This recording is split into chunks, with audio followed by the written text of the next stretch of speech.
Hey everyone, welcome back to Corporate Decoder. Today we're diving into a report from McKesson Corporation. Are they having a good day or will their stock price go down? Let's decode this filing to find out if McKesson is a healthy company or not. If you appreciate getting straight insights from corporate documents, make sure you're subscribed. We also have a Discord community linked in the description below for deeper discussion. This is a report called an 8K, which companies file to announce important events. This one is dated June 9, 2025. It's basically McKesson updating investors on how they expect to perform this year.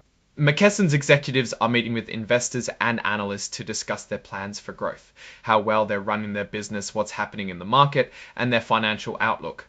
Think of it like a company checkup, where they share their health status with the public. Here's the important update. McKesson is raising its full-year expectations. They now believe their adjusted earnings per diluted share will be between $36.90, then $37.70 and 30 cents, and 6 cents and $37 more per share than they previously thought. Basically, they think they will earn slightly more per share than they previously thought. They're sticking with their previous forecast for their full-year effective tax rate. They still believe this to be 17% to 19%. The effective tax rate is a more accurate number of how much the company pays, despite the official tax rate. This rate will vary throughout the year, with the first half being a little higher than the second half. McKesson is reaffirming all other predictions they gave on their earnings call back in May. This means they are keeping all the other information about what they expect the same. Now, a quick word about something called non-GAAP financial measures. GAAP refers to how accounting usually works. The company explains that they're using a number called adjusted earnings per diluted share, which isn't a standard GAAP number. McKesson says they can't easily predict certain things that would allow them to give a regular GAAP estimate. These unpredictable things include inventory adjustments, legal stuff, and restructuring costs. They mention they can't reasonably predict LIFO inventory related adjustments, certain litigation loss and gain contingencies, or restructuring, impairment, and related charges. These are difficult to foresee, so they use the non-GAAP measure instead. McKesson reminds everyone that this report includes forward-looking statements. These are statements about what they expect to happen in the future. They warn not to rely too much on these predictions, as the future can be unpredictable. They urge everyone to read the risk factors in their official filings with the Securities and Exchange Commission. They say their results could differ from what they expect, and they list several risks, including costly legal disputes, especially those related to their role in distributing controlled substances like opioids.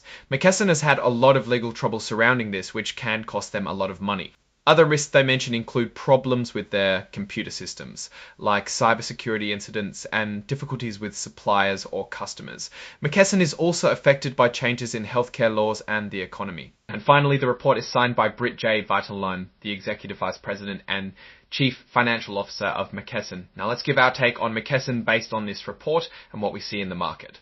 McKesson appears to be a steady ship in a complex sea. They are a major player in the pharmaceutical distribution industry, and their size gives them some advantages. But their involvement in the opioid crisis has been a huge challenge. It's a constant risk hanging over their head. The fact that they are raising their earnings outlook is a positive sign. It means they are managing their business well enough to expect higher profits. However, it is only a small adjustment, which doesn't show any crazy growth or anything. One major risk is the ever-changing healthcare landscape. New laws and regulations can significantly impact their business model. They have to constantly adapt to these changes. It is something to watch out for. McKesson's ability to successfully integrate acquisitions will also be critical. Growth through acquisitions can be risky, and they need to make sure they are choosing the right companies and managing them effectively. Overall, McKesson seems to be in a reasonable position, but with significant risks. Their size and market position provide some stability, but the legal challenges and the changing healthcare environment create uncertainty. Alright, that's our breakdown of McKesson's latest filing. What's your take on these numbers and what they signal for the company's future? Drop your thoughts in the comments. If this analysis was valuable, hitting that like button really helps, and subscribe for more deep dives. Don't forget to check out the Discord in the description. Thanks for watching. See you next time.